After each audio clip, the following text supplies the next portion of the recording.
एक question solve करते हैं। क्वेश्चन में स्टेटमेंट दी गई है, let omega be a complex cube root of unity with omega is not equal to 1. A fair die is shown 3 times. If R1, R2, R3 are three numbers obtained on the die, then the probability that omega power R1 plus omega power R2 plus omega power R3 equal to 0 is. तो यहाँ पर अगर हम देखें तो दो statement कुल मिला के हमें ऐसे दी गई है। सबसे पहले तो ओमेगा एक complex cube roots of unity given है, और साथ ही साथ यहाँ पर जो भी आर आई गिवन है, यहाँ पर बात हो रही है R1, R2, R3 की, वो अपने पास 1 2 3 4 5 6 इनमें से कुछ एक नंबर देखने को मिलेगा, यानी कि जो भी आर आई होगा अल्टीमेटली इस सेट को ही बिलोंग कर रहा होगा।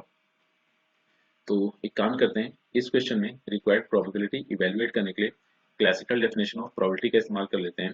That is nothing but required probability is equal to, ये अपने पास हो जाएगा favourable number of cases divided by total number of cases. तो अब अगर हम यहाँ से देखें तो टोटल नंबर ऑफ केसेस तो इजिली इवेलुएट किए जा सकते हैं। हुआ ये था कि जब 3 डाइस फेंके जा रहे थे तो टोटल नंबर ऑफ केसेस तो अपने पास 6 टू द पावर 3 हो जाएंगे। अब यहाँ पर अपना ऑब्जेक्टिव ये है कि हमें favourable number of cases evaluate करने हैं। तो favourable number of cases ultimately इस कंडीशन को सेटिस्फाई करते होंगे, that is omega power R1 plus omega power R2 plus omega power R3 will always be equal to 0। और साथ ही साथ ये जो भी R1, R2, R3 होगा अल्टीमेटली इस सेट को बिलोंग कर रहा होगा। तो अपना ऑब्जेक्टिव ये है कि अब हम R1, R2, R3 या फिर ऐसे बोले कि R1, R2, R3 ऐसे ट्रिपलेट्स पता करें जिनके करस्पॉन्डिंग ये जो हमारे पास इक्वेशन गिवन है, जो कि इक्वेशन मतलब जिसको कि इक्वेशन 1 कह दिया गया है, इस इक्वेशन 1 की वैल्यू सेटिस्फाइड हो जाए, या फिर हम ऐसे कहें कि ओमेगा की पावर R1 प्लस ओमेगा की पावर R2 प्लस ओमेगा की पावर R3 0 के इक्वल हो जाए। तो ऐसे कितने ट्रिपलेट्स पॉसिबल हैं? तो यहाँ से अगर हम देखें तो पहला केस तो अपने पास ऐसे हो जाएगा, यानी कि जो पहला ट्रिपलेट होगा वो कुछ इस तरह से हमें देखने को मिलेगा, दैट इज 1 2 3। और फिर नेक्स्ट ट्रिपलेट हम कुछ इस तरह से लिख सकते हैं, दैट इज 1, और R2 को 5 कर देते हैं और R3 को कर दिया 3। फिर नेक्स्ट ट्रिपलेट यहाँ से लिख सकते हैं 4, 2, 3। और फिर नेक्स्ट ट्रिपलेट अगर हम देखें तो इसे लिखा जा सकता है 4, 5, 3।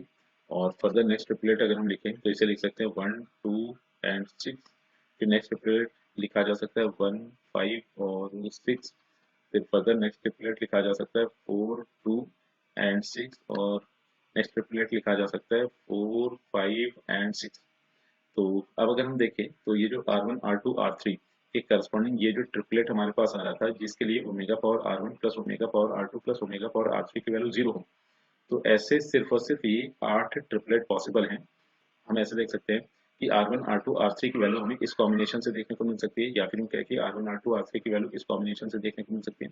तो ultimately R1, R2 and R3 की वैल्यूज हमें इन 8 तरीकों से मिल सकती है। तो यहाँ से अगर हम देखें तो total number of favourable cases, तो total number of favourable cases यहाँ से लिखे जा सकते हैं। तो ये तो अपने पास हो गया 8। और साथ ही साथ हुआ ये कि यहाँ पर अगर हम देखें, मतलब हमने ऐसे देखा कि ये जो 3 नंबर्स हमारे पास आ रहे थे 1 2 एंड 3, या फिर किसी भी ट्रिपलेट के जो 3 नंबर्स आ रहे थे जो कि R1, R2 एंड R3 को दिए जाएंगे, तो ये 3 नंबर्स भी आपस में 3 फैक्टोरियल तरीकों से अरेंज किए जा सकते थे। मतलब इसको ऐसे देख सकते हैं कि R1 1 2 3 इनमें से कोई भी एक नंबर कंटेन कर सकता है। अब R1 ने अगर कोई नंबर कंटेन कर लिया तो जो R2 होगा वो बाकी बचे 2 नंबर्स कंटेन करेगा, और R2 ने भी अगर कोई नंबर कंटेन कर लिया तो R3 बाकी बचा हुआ एक नंबर कंटेन करेगा। तो इस तरह से फर्दर अगर हम देखें तो R1, R2, R3 ये जो 3 वैल्यूज कंटेन कर रहे होंगे, इन्हें भी आपस में 3 फैक्टोरियल तरीकों से अरेंज किया जा सकता है।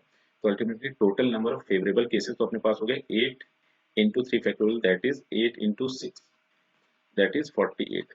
और टोटल नंबर ऑफ केसेस तो अपने पास 6 टू द पावर 3 गिवन थे। तो रिक्वायर्ड प्रोबेबिलिटी अगर हम यहाँ से देखें तो रिक्वायर्ड प्रोबेबिलिटी अपने पास हो जाएगी 8 इंटू 6 डिवाइडेड बाई 6 क्यूब।